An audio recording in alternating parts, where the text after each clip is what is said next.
professora Leila, da UFSJ Campus Sete Lagoas, ministro de disciplina de Fitopatologia Geral do Departamento de Ciências Agrárias. Iremos falar, dentro dos tópicos da disciplina de Fitopatologia, sobre fungos fitopatogênicos. Os fungos fitopatogênicos são de grande importância, causando doenças em plantas. Cerca de 10 mil espécies de fungos podem atacar plantas em diversas partes do planeta. Mas vamos falar de fungos não só pelo aspecto da doença, da fitopatologia. Destacamos que os fungos são seres vivos de grande biodiversidade no planeta. Os animais, as plantas, mas os insetos e os fungos são seres vivos de um reino de grande importância. E destacamos também não só aqueles que causam doenças de plantas. A maioria do que existe na natureza são agentes benéficos, como decompositores. Mas em destaque colocamos os agentes de controle biológico. Este é um universo que está sendo desvendado, que a natureza tem nos dado de graça para manejarmos, para controlarmos as doenças, os insetos pragas. Então, são um universo enorme ainda a ser descoberto e utilizado, tanto num controle biológico natural, como desse de forma massiva, que nós vamos estudar nessa disciplina. Então, vamos estudar fungos. Iremos falar sobre os fungos fitopatogênicos e a primeira parte desta aula iremos dar noções básicas de como classificamos esses fungos e quais são as características básicas desse grupo. Começamos aí esse primeiro slide demonstrando uma doença, são fotos de uma mesma doença, chamada vassoura de bruxa do cacaueiro. Uma doença de grande importância para o Brasil, principalmente na região da Bahia, que foi uma das regiões mais importantes do mundo na produção de cacau. Mas quando essa doença chegou em 1989, 1990, causou um dano econômico muito grande. Muitas pessoas perderam seus bens, perderam o emprego, e é uma doença que é um grande desafio até hoje. Então, a Moniliófera perniciosa, que é esse fungo, tem um aspecto até bonito da gente ver, é do grupo dos Basidiomycetes, de grande importância econômica. Nós vemos aí as fotos desse fungo. Então, ressaltamos como que esses patógenos, esse grupo de patógenos, eles têm uma importância econômica muito grande na área de ciências agrárias. Mas onde estão os fungos na classificação a nível de vida, Os seres vivos, eles podem ser classificados em 3 grandes domínios: o bactéria, arcaia e eucária. E o reino fungi, ele está dentro do reino eucária. Nós colocamos aí 3 setas, marcando 3 reinos: o fungi, o protista e o cromista. Nesses 3 grandes reinos, existem agentes potenciais de controle de doenças, não só controle, mas que causam doenças. Que morfologicamente, no passado, eles eram englobados no grupo dos fungos. Mas com o avanço da biologia molecular e também de estudos bioquímicos, esses agentes eles foram separados em 3 grandes reinos: fungi, protista e cromista. Então, no tópico que iremos estudar nesta disciplina sobre o que a gente denomina fungos, na realidade nós vamos estudar agentes que causam doenças desses 3 reinos: fungi, protista e cromista. E os fungos, eles, tanto esse reino fungi, cromista e protozoa, eles têm uma importância grande a nível de biodiversidade em relação a outros seres vivos. Quando se observou quanto ao número de gêneros, recentemente, dados publicados em 2020, o maior grande reino é o reino animal, que tem 80% da biodiversidade, depois as plantas, 10%, Mas colocamos aí em destaque o reino fungi, que detém 4% dos gêneros, né? E o cromista também 4% e o protozoa 1%. Os fungos são uma biodiversidade muito importante, não só pelo aspecto de doenças, mas também como agentes potenciais de controle biológico. Os fungos, na maioria das vezes, eles são agentes decompositores da natureza. Então, eles têm uma importância enorme para a garantia de vida no planeta.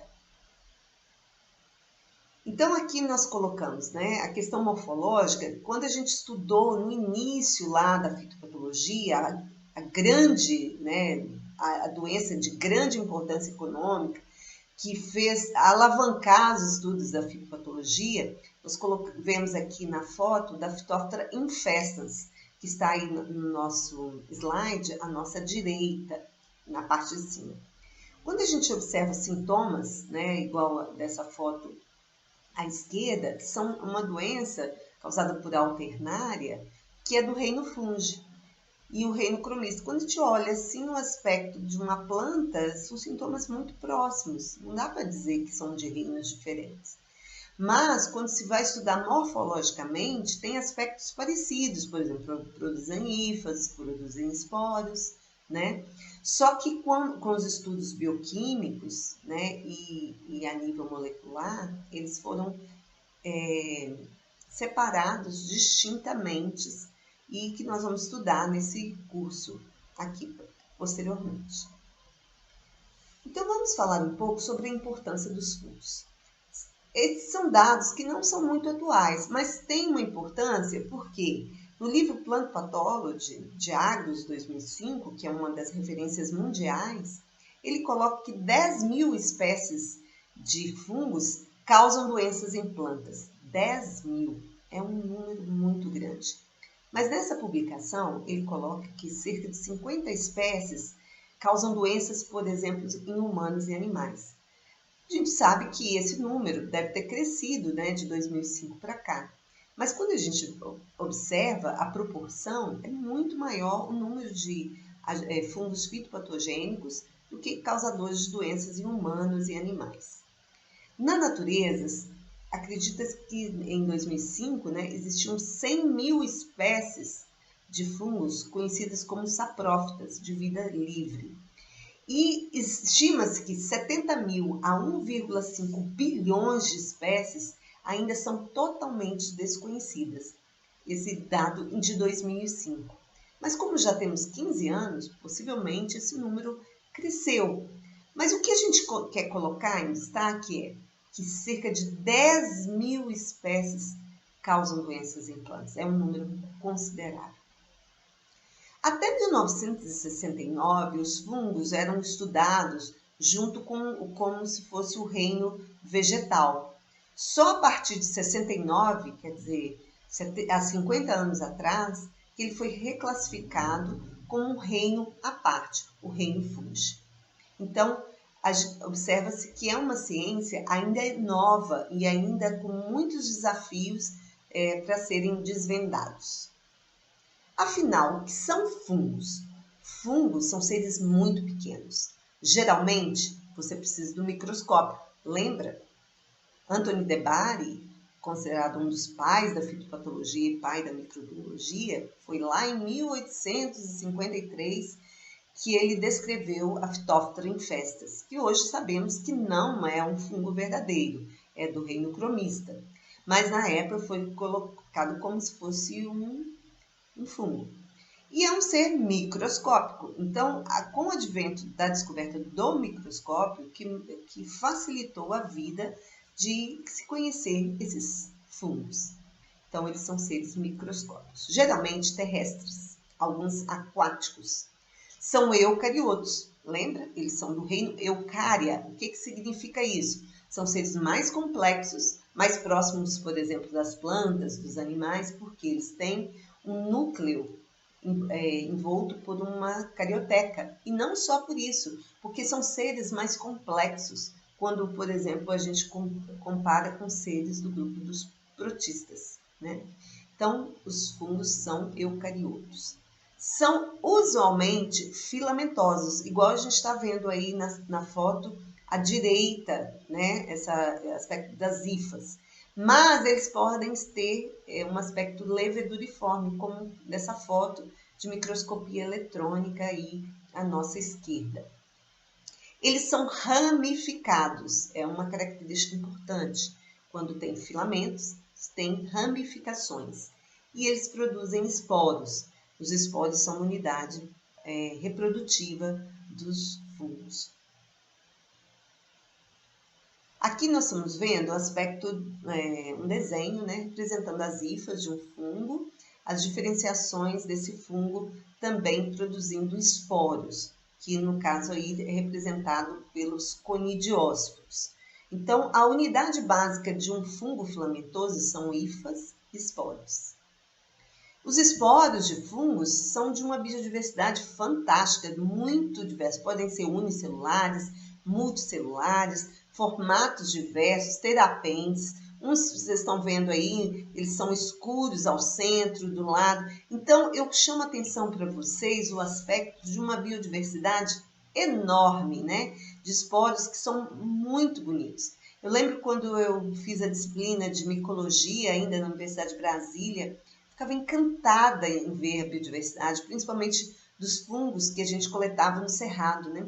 Sobre a coordenação do professor Dianese, que é um importante micologista no Brasil, nós vemos assim essa biodiversidade incrível. E o professor Krugner e o Massola, aqui que estão publicando, né, eles têm feito trabalhos importantes, e inclusive vários grupos no Brasil têm trabalhado com micologia e também no mundo.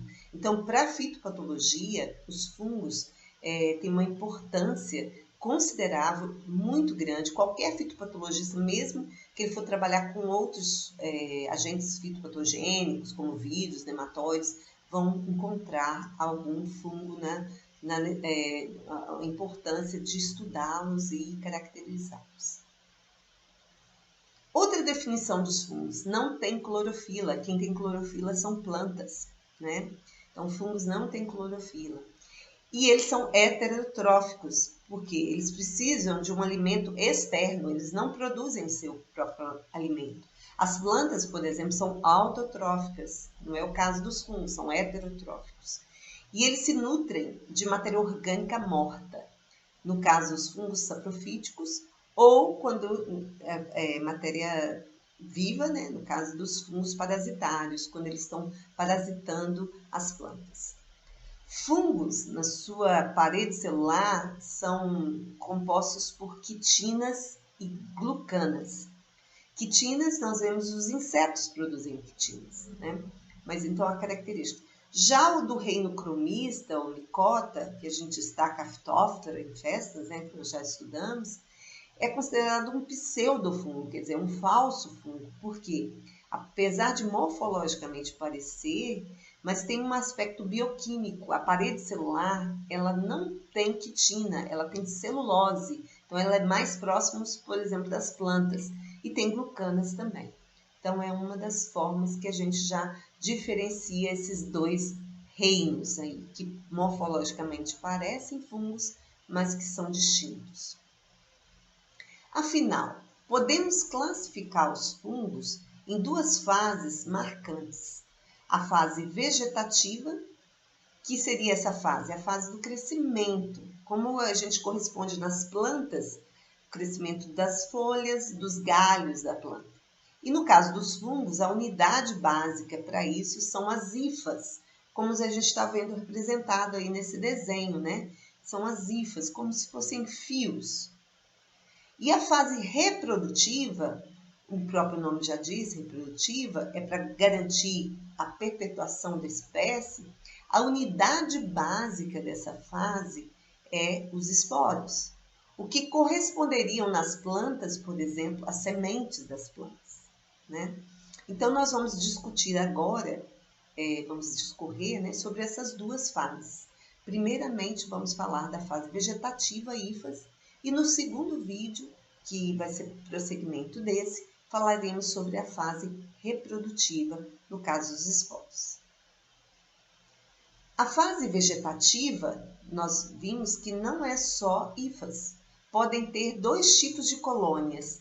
Quando tem um aspecto gelatinoso, que a gente chama leveduriforme, das leveduras, destacamos aí a Saccharomyces cerevisiae, que é um agente, por exemplo, para fazer panificação, tal, é importante, é fungo, né? E os filamentosos, a gente coloca em destaque que a grande maioria dos fungos são filamentosos.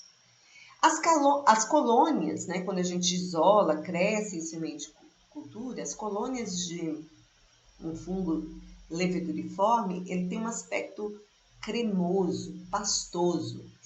Por quê? Porque essas leveduras, elas crescem, elas são unicelulares e elas crescem por brotações. Então, cada unidade de uma levedura, ela cumpre as duas funções. Ela é de crescimento, porque ela cresce por brotação, e vegetativa, ela cresce e se reproduz ao mesmo tempo. Já as colônias de fungos filamentosos, elas têm um aspecto que a gente chama algodonoso, aveludado, ou um aspecto de pó, pulverulento. Por quê? Eles são constituídos de elementos multicelulares em forma de tubos, que a unidade é chamada de hifa. Então, aqui nós estamos vendo as fotos, né, à nossa esquerda, no caso, aqui, a colônia da levedura, e essa foto aqui que está aqui no alto à nossa esquerda, são fotos de microscopia eletrônica, onde uma unidade, né, que é unicelular da levedura, ela cresce por brotações, né?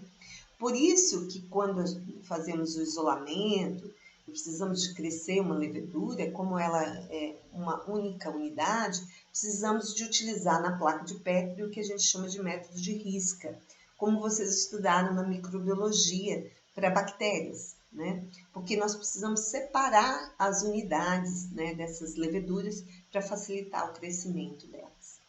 Já que à direita, nós vemos um aspecto de uma colônia filamentosa, e a gente vê o crescimento radial, porque a unidade começa aqui na parte central, por exemplo, se a gente colocar um esporo, e as hifas crescem de forma radial, tomando essa placa de Petri. E aqui uma foto, né, na parte central, de um fungo, que tem esse aspecto das hifas, e também nós estamos vendo aspectos de esporos.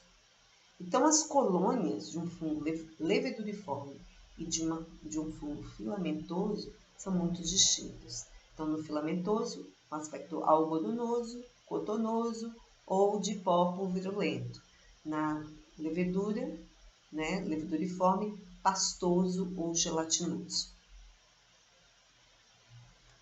Os fungos têm, nessa fase vegetativa, o que a gente chama de estruturas assimilativas.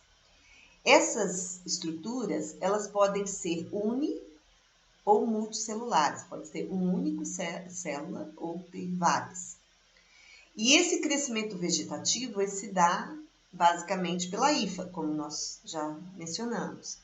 Mas o conjunto, né, quando esse emaranhado de hifas, como nós estamos vendo nessa foto, se denomina micélio, né? A hifa seria a unidade, micélio é o conjunto de hifas.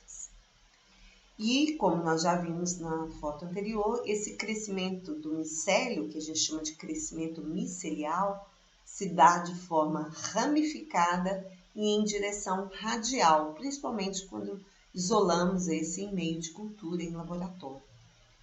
Uma hifa, ela pode ser muito pequena, alguns micrômetros, até diversos metros. Fala-se até em quilômetros, né? Então, uma unidade, uma hifa, pode crescer de forma muito grande. Aqui, aspectos das hifas, né, dos fungos filamentosos, também chamados de bolores, onde a gente volta a falar que a unidade estrutural é uma hifa e o conjunto dela é um micélio. E aqui destacando que as hifas, elas podem ter não só um núcleo, mas podem ter vários núcleos, né? Podem ter divisões, septos ou não. E quando tem essas divisões, podem ter comunicações entre septos, que a gente chama de corpos de varonil, Para que tem esses fragmentos, né? Como se fossem furos? Para auxiliar a comunicação de nutrientes, né? Quando há absorção de nutrientes pela ponta de uma hifa. Esses são detalhes mais de curiosidade. Então, vamos falar de aspectos que vamos assessorar também na questão taxonômica. Os fungos podem ter septos ou não. Aqueles que não têm septos, como a gente está vendo representado aqui na foto, no desenho, no esquema abaixo, as hifas são denominadas de hifas aseptadas, porque o termo A é negação, a aseptada que não tem septo, ela é contínua, porque não tem septo, ou cenocítica. Tem 3 atribuições para a mesma definição. Então, esses são geralmente os fungos mais primitivos, né? Que não tem, no caso, a hifas não tem septos. Os fungos mais evoluídos, eles têm septos. E a denominação de uma hifa septada pode ser hifa septada ou apocítica também. Então, no caso aí, ela possui um poro em cada septo, como a gente viu na apresentação no slide anterior, que ajuda a passagem do líquido protoplasmático. E isso auxilia também na absorção de nutrientes, no caso, como é um fitopatogênico, de uma planta para o fungo. Mas existem exceções. Não existem só fungos em formas de hifas. Tem fungos muito inferiores, como a gente está vendo aí nessa apresentação, são os mixomicetos e plasmodiomicetos, que foram até reclassificados para o reino protozoa. Eles não possuem micélio. Eles possuem um crescimento que a gente chama de ameboide. Eles são multinucleados e essa estrutura que nós estamos vendo no esquema aqui, ele é chamado de plasmódio, né, que lembra uma ameba. Então, são ditos desse reino protozoa os fungos inferiores, ou poderíamos falar o pseudofungo inferior. Voltando das hifas. Essas são estruturas assimilativas de grande importância. Na maioria dos fungos se observam hifas, principalmente nos fungos mais evoluídos. As hifas têm um aspecto importante para o crescimento vegetativo. Então, quais são as funções dessas estruturas? Primeiro, colonizar o substrato, no caso, a planta. E eles, no caso, quando coloniza, absorvem nutrientes e água. E para fazer essa colonização, muitas vezes, os fungos lançam de mão de várias enzimas hidrolíticas extracelulares, um complexo de enzimas que ajudam na degradação do tecido da planta e, no caso, da absorção de nutrientes. Outra importância das hifas é o crescimento, que geralmente se dá pela extremidade da hifa, na ponta da hifa. E isso é muito complexo, né? Tem uma complexidade que é muito estudado ainda e muitas coisas para se elucidar. Mas não só nas pontas das hifas, mas esse crescimento se dá às vezes em diferentes estruturas até no corpo da própria hifa, não só na ponta, né? E a propagação também tem uma função interessante, porque hifas, que deveria só ser crescimento vegetativo, também funciona como uma estrutura reprodutiva. Por quê? Um fragmento de uma hifa, ela pode ter uma ação reprodutiva. Mas vocês vão voltar a falar, uai, professor, não falou que só o esporo tem uma função reprodutiva? A gente pode fazer uma analogia com as plantas. Tem plantas que você consegue multiplicá-las por fragmentos, por exemplo, da folha ou mesmo da haste, que são estruturas vegetativas das plantas. Os fungos também, as hifas também podem ter uma função de propagação, não só de crescimento, mas também de propagação. Iremos falar também Como que um fungo coloniza, entra dentro de um tecido vegetal? Ele pode ter várias formas, dependendo do tipo do fungo. Pode ser, por exemplo, crescimento só na superfície. Por exemplo, nós vamos estudar os oídeos. Os oídeos, eles crescem só na superfície, só superficialmente na planta. Ou ele pode crescer, por exemplo, subcuticularmente. Você tem a cutícula e abaixo, igual os sintomas de verrugose. Nós vimos já o cladosporium em maracujazeiro, ele tem esse aspecto aí. Ou intracelularmente. O que seria isso? Dentro, né, da célula, né, um fungo que consegue penetrar dentro da célula. É muito comum, por exemplo, em fungos ditos necrotróficos, aqueles que entram dilacerando, né, o tecido vegetal. Ou, nessa letra D, o intercelularmente. São bem típicos de patógenos, são biotróficos, igual as ferrugens. Eles não crescem dentro da célula, ele cresce entre os espaços entre as células. Ou também aqueles bem evoluídos, ou que colonizam, por exemplo, os vasos condutores, como o xilema. As estruturas assimilativas, elas podem ter modificações, né? As hifas podem ter modificações para estruturas, às vezes até estruturas de resistências. Mas vamos ver a primeira modificação de uma hifa, como a gente está vendo aí nesse desenho, nesse esquema, um esporo de um fungo, ele cresce, logo que ele chega numa planta, ele pode emitir o que a gente chama de tubo germinativo. Nós estamos vendo nas duas fotos, nesse esquema colorido e embaixo também. Então, afinal, o que seria o tubo germinativo? É a hifa que se forma quando da germinação, por exemplo, de um esporo. Quando ele chega e o esporo ele emite esse tubo. E tem a função de iniciar o processo de infecção numa planta, naquele processo inicial de reconhecimento. Aí tem uma outra modificação da hifa, que é o apressório. Não é todos os patógenos que produzem apressório. Tubo germinativo, sim. Mas o apressório seria uma estrutura daqueles fungos que penetram diretamente no tecido vegetal. E qual é a função de um apressório? Igual nós estamos vendo aí na foto. É perfurar o tecido vegetal. Então, é uma estrutura que ela está associada, por exemplo, ao período que a gente chama de pré-penetração. Antes de penetrar na planta, é que a planta, no caso o patógeno, ele emite o tubo germinativo. Na ponta desse tubo germinativo há um acúmulo de melanina. A melanina é um pigmento que dá mais rigidez e ajuda a perfurar o tecido vegetal, que é uma barreira muito grande aí para um fungo.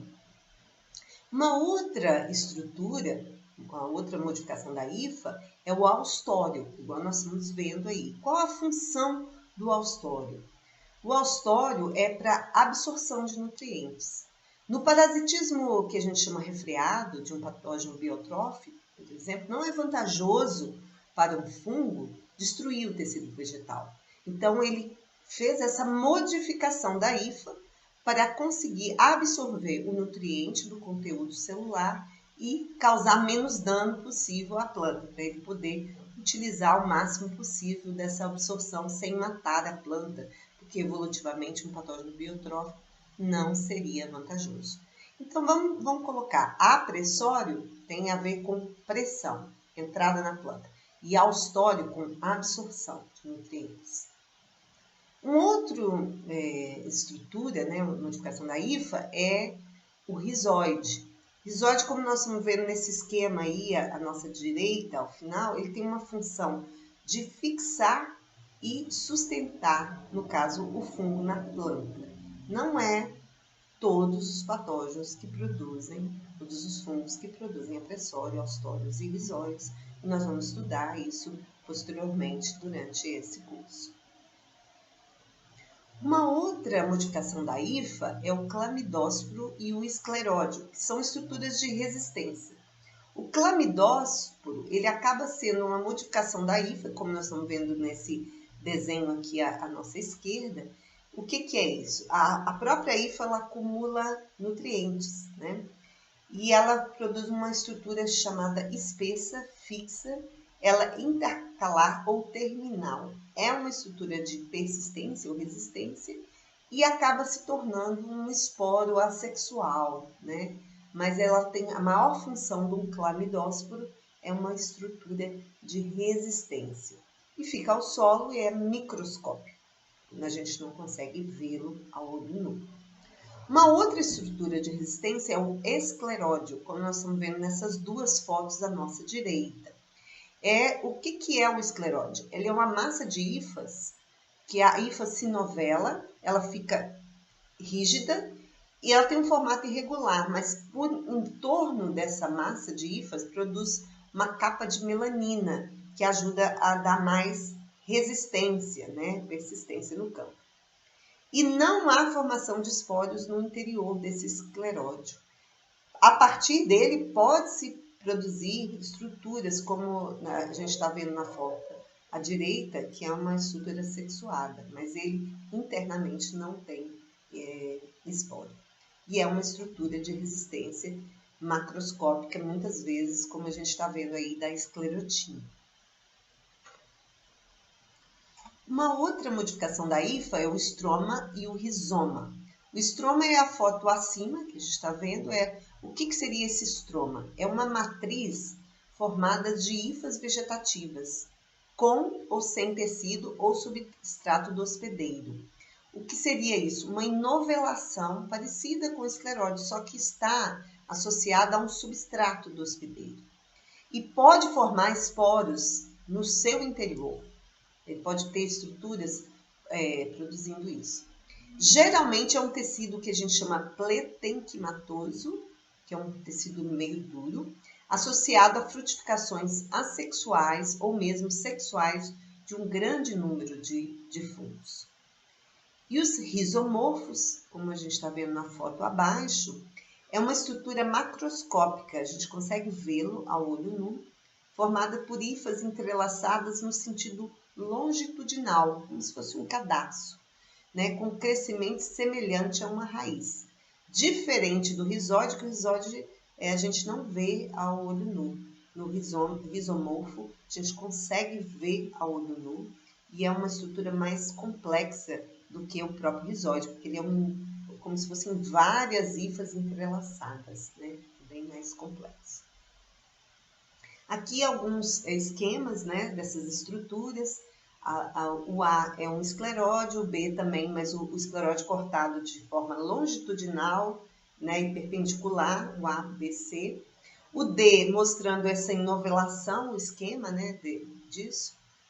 O rizomorfo, desculpe, o C é o rizomorfo, é o esquema do rizomorfo, que é parecido com o escleróide, só que, no caso, o rizomorfo, lembrando que é um crescimento longitudinal. E abaixo aí, os detalhes, né, do caso do agregamento em estroma, o E, né, e nesses estromas tem os esporos que são formados ali. Uma outra modificação da hifa é quanto à anastomose e os grampos de conexão.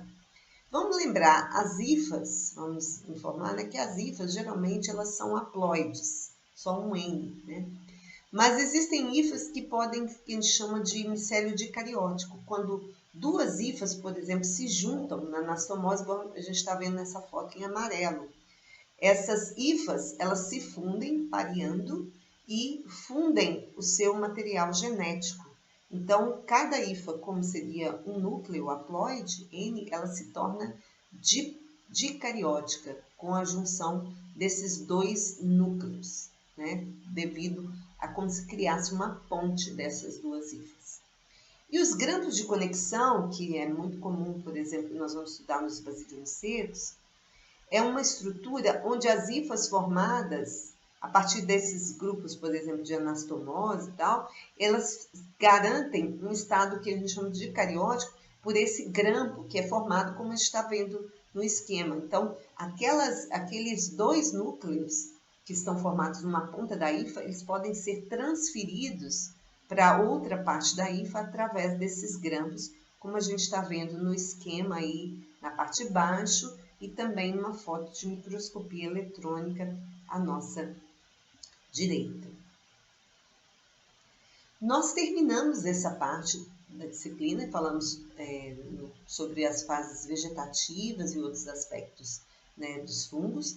No próximo vídeo continuaremos falando sobre fungos e agora com enfoque na fase reprodutiva. Aguardo vocês no próximo vídeo.